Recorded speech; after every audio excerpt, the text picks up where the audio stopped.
নমস্কাৰ মিয়া মানে বাংলাদেশী মিয়া মানে মুছলমান মিয়া কেতিয়াও খিলঞ্জীয়া হ'ব নোৱাৰে মিয়াই আমাৰ অসমীয়া যুৱতীসকলক ধৰ্ষণ কৰে মিয়াই কেতিয়াও ভাল কাম কৰিব নোৱাৰে মিয়া ড্ৰাগছ বেপাৰী মোৰ মন্তব্য নহয় এই মন্তব্য দিছিল এটা সময়ত চিটু বৰুৱা বীৰ লাচিত সেনাৰ নেতৃত্ব দিয়া একাংশ নেতাই কিন্তু আজিৰ তাৰিখত তেওঁলোকৰ মন্তব্য বেলেগ ধৰণৰ হৈ গ'ল তেওঁলোকে আজান ভাল পায় চিটু বৰুৱাই আজান শুনিলে তেওঁৰ মনটো পবিত্ৰ হয় শংকৰ আজানৰ ভূমি বুলি আমি পূৰ্বতে কৈছিলোঁ এইসকল জাতীয়তাবাদৰ নামত থকা একাংশ নেতাই সেই সময়ত বানপানীৰ পূৰ্বে উল্লেখ কৰিছিল যে মিয়াই কেতিয়া উজনি অসমত থাকিব নোৱাৰে মিয়াসকলে হৈছে বাংলাদেশী সন্দেশযুক্ত মূলৰ মানুহ তেওঁলোকে খিলঞ্জীয়া আই মাতৃসকলক ধৰ্ষণ কৰে ইত্যাদি বিভিন্ন ধৰণৰ তেওঁলোকৰ মন্তব্য আনকি তেওঁলোকে মিয়া বিচাৰি অভিযান চলাইছিল বিভিন্ন ধৰণৰ ফ্লেক্স হোল্ডিং লগাই দিছিল এতিয়া প্ৰশ্ন হ'ল যে সেই সময়ত তেওঁলোকৰ বিবেক সুস্থিৰভাৱে আছিল নে মদ পানী খাই তেওঁলোকে মন্তব্য কৰিছিল আৰু আজিৰ তাৰিখত তেওঁলোকে মৌলানা বদৰুদ্দিন আজমলৰ প্ৰশংসাত পঞ্চমুখ আজিৰ তাৰিখত তেওঁলোকে আজান ভাল পায় এতিয়া ৰাইজ বিভ্ৰান্ত অসমৰ ৰাইজক নেতৃত্ব লোৱা বুলি ভবা একাংশ জাতীয়তাবাদী নেতাৰ সংগঠনৰ যি নেতৃত্ব লোৱা তেওঁলোকৰ বিষয়ে কিছু কথা আজি আলোচনা কৰিম নমস্কাৰ প্ৰিয় দৰ্শক চাই আছে ডিবি নিউজ বিমল বৰাকো হিৰো বনাব নালাগে মোৰ ভৰিও চুব নালাগে মই মাইক্ৰফোন লৈ যাম আৰু মই মাইকত ক'ম যে বান সাহায্য আপোনালোকক দিম মোৰ ভৰি আপোনালোকে চুব নালাগে বদৰুদ্দিন আজমলৰ সংবাদমেলক এনেধৰণৰ মন্তব্য প্ৰাক্তন সাংসদ তথা বৰ্তমানৰ বিন্দাৰকান্দি সমষ্টিৰ বিধায়ক মৌলানা বদৰুদ্দিন আজমলে এখন বিশেষ সংবাদমেল সম্বোধন কৰিলে যি সংবাদমেলত ক'লে নগাঁও যি লোকসভা উপ নিৰ্বাচন হ'ব ইয়াত কংগ্ৰেছে কোনো কাৰণতে মুছলমানক দিব নোৱাৰে মুছলমানক যদি তেওঁলোকে প্ৰাৰ্থী হিচাপে প্ৰক্ষেপ কৰে তেনেহ'লে নগাঁও লোকসভা সমষ্টিৰ বাবে কংগ্ৰেছ দলেই ভাঙি তছনছ হৈ যাব প্ৰিয় দৰ্শক ডিবি নিউজত আমি পূৰ্বতে উল্লেখ কৰিছিলোঁ যে অসমীয়া খিলঞ্জীয়াৰ স্বাভিমান কেতিয়াও টকাৰে জুখিব নোৱাৰে যি দৃশ্যাংশ দেখা পোৱাৰ পিছত আমিও এটা বিশেষ প্ৰতিবেদন কৰিছিলোঁ আৰু আজি ডিবিৰ ষ্টুডিঅ'ত উপস্থিত হৈছে দ্য আছাম ৰাইজিং ইংৰাজী দৈনিক বাতৰি কাকতখনৰ এক্সিকিউটিভ এডিটৰ দুলাল মিশ্ৰ আপোনাক স্বাগতম জনাইছোঁ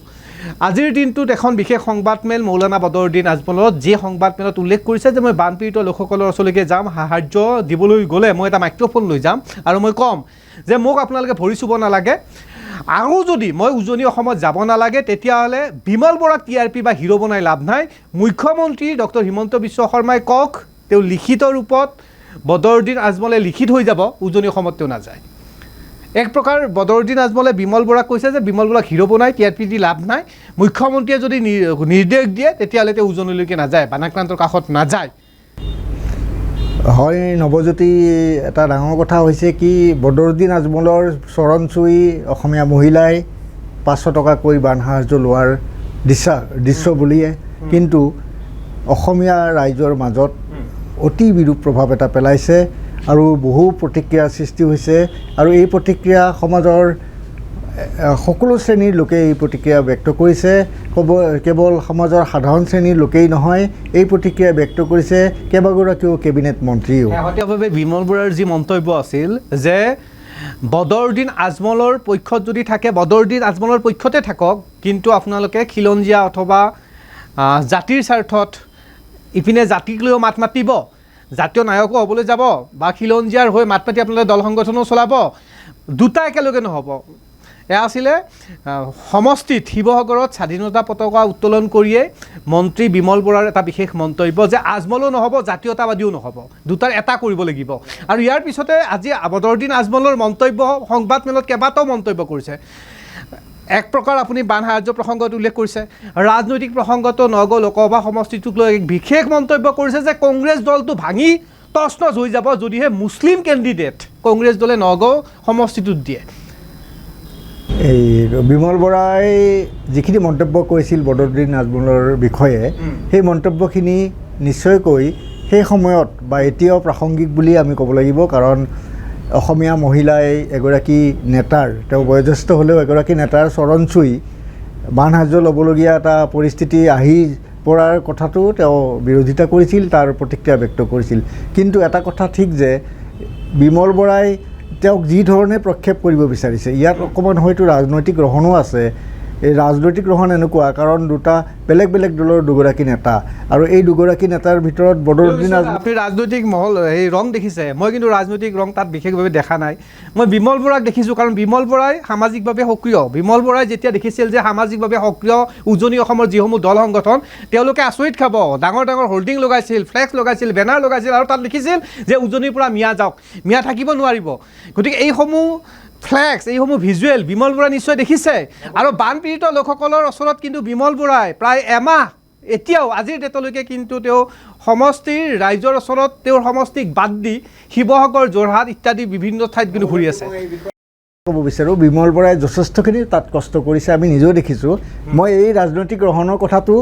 এই প্ৰসংগতে কৈছোঁ। বিমল বৰাই যেতিয়া কৈছে বদৰুদ্দিন আজমলৰ লগত থাকক, নহ'লে জাতীয়তাবাদী শিবিৰত থাকক। এতিয়া আমি দেখিবলৈ পাইছোঁ জাতীয়তাবাদী বহু শিবিৰৰ নেতাই কিন্তু বদৰুদ্দিন আজমলৰ লগত দহৰম মহৰম কৰিছে। নামসমূহ কৈ দিছোঁ, চিতু বৰুৱা,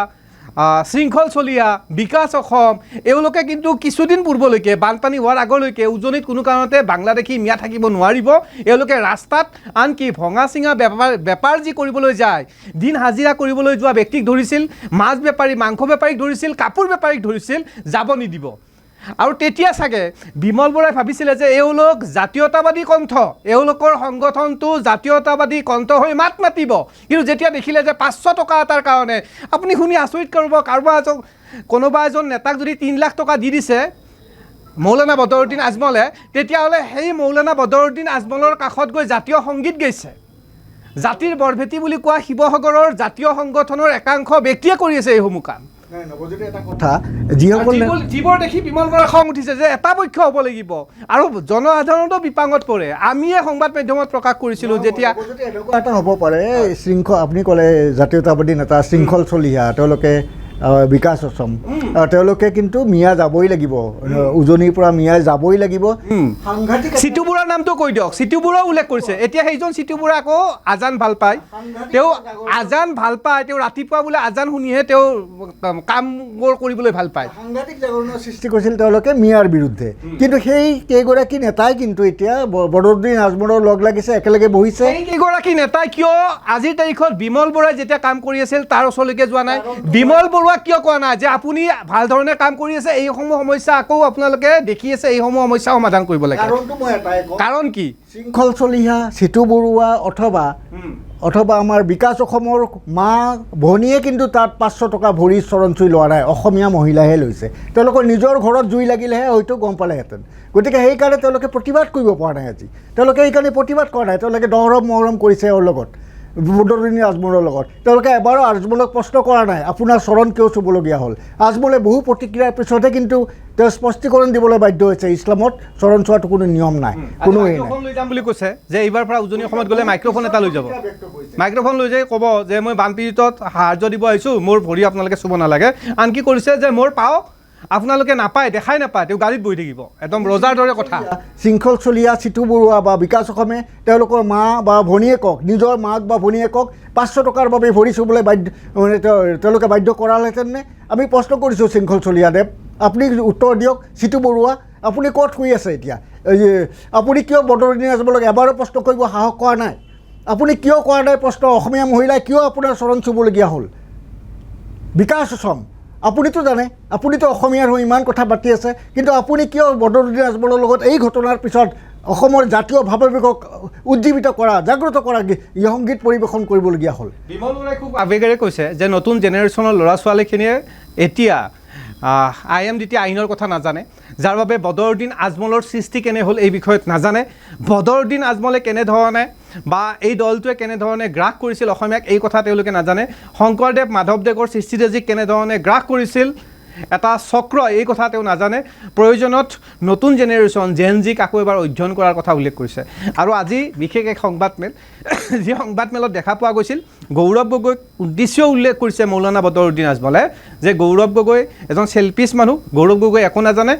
গৌৰৱ গগৈকো এক প্ৰকাৰ টাৰ্গেট ৰাজনৈতিকভাৱে। ৰাজনীতি কোনে কৰি আছে? এতিয়া ৰাজনীতি যদি কৰা বুলি কওঁ তেতিয়াহ'লে মৌলানা বদৰুদ্দিন আজমলে ৰাজনীতি কৰিছে উজনি অসমত, বানাক্ৰান্তৰ কাষত। আপুনি মই বা সকলো যিসকল দৰ্শকে ডিভি নিউজ চাই আছে আপোনালোকে গম পাইছেই যে পূৰ্বৰ পৰা আমি কয়লা প্ৰসংগত এটা বিষয়ৰ ওপৰত আমি প্ৰতিদিনে কৈ আছিলোঁ যে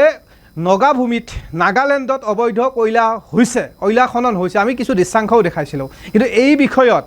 জাতীয় দল সংগঠনবিলাকে যেনেধৰণে মাত মাতিব লাগিছিল মাতিছিল নে আজি তাৰিখত মাতি আছেনে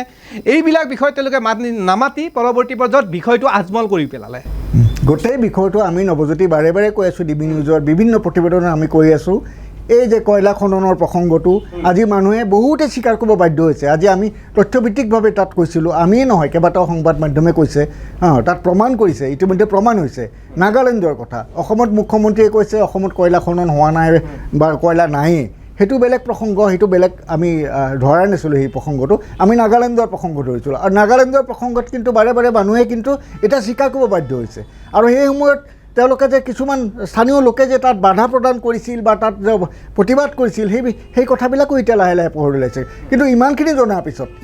জনাৰ পিছত কিন্তু এই জাতীয় সংগঠনৰ নেতাবিলাক জাতীয় সংগঠনৰ নেতাসকল কিন্তু সম্পূৰ্ণ মুখত পিঠা ভৰাই আছিল কি কাৰণত কি তেওঁলোকে মহাচন্ন হৈ পৰিছিল কিহৰ বাবে সেয়া কিন্তু তেওঁলোকে নিজেহে এতিয়া নিজক স্বীকৃতি চালে গম পাব মিলন বুঢ়াগোহাঁই ইতিমধ্যে আটাচুৰ তেওঁ সভাপতি মই যদি ভুল কোৱা নাই তেওঁ উল্লেখ কৰিছে যে এতিয়া উজনিৰ বান ফেষ্টিভেল বানৰ সমস্যা কিমান আছে এই মুহূৰ্তত কিন্তু ইতিমধ্যে উজনি অসমৰ দল সংগঠনৰ মাজতো বিভাজন আৰম্ভ হ'ল এতিয়া উজনিৰ বান হেনো ফেষ্টিভেল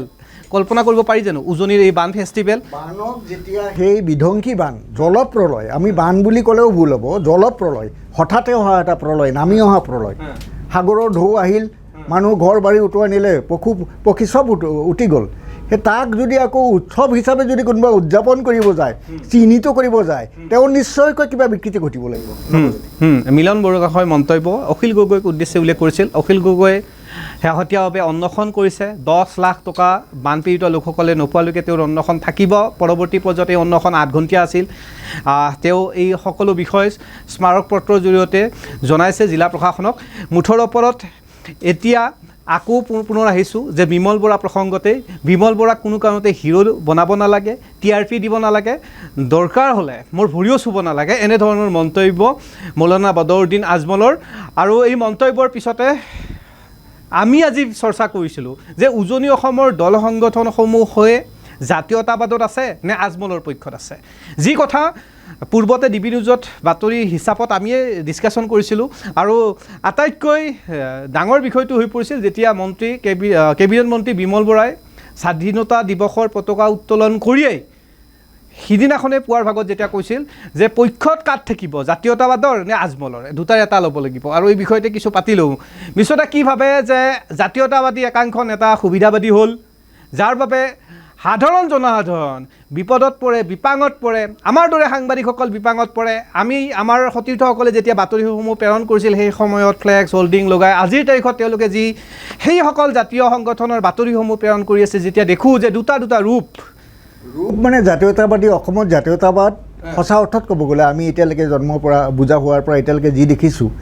অসম আন্দোলনৰ কিছু আমি পাইছোঁ গতিকে জাতীয়তাবাদ অসমত এতিয়ালৈকে ভালদৰে ঠন ধৰি উঠা নাই জাতীয়তাবাদ এটাই হৈছে বহু নেতাৰ বাবে সকলোৰে বাবে নহয় বহু নেতাৰ বাবে এডাল জখলা সেই জখলাৰে বগাই গৈ লাগে তেওঁলোকে কংগ্ৰেছৰো হাত ধৰিব সেই জখলাডালত উঠাই প্ৰথম লক্ষ্য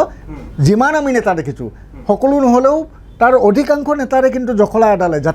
জাতীয়তাবাদী বগাই যাব গৈ এনেকুৱা হৈছে আছুৰ বহু নেতাই গৈ কংগ্ৰেছত যোগদান কৰিছে সেই সময়তে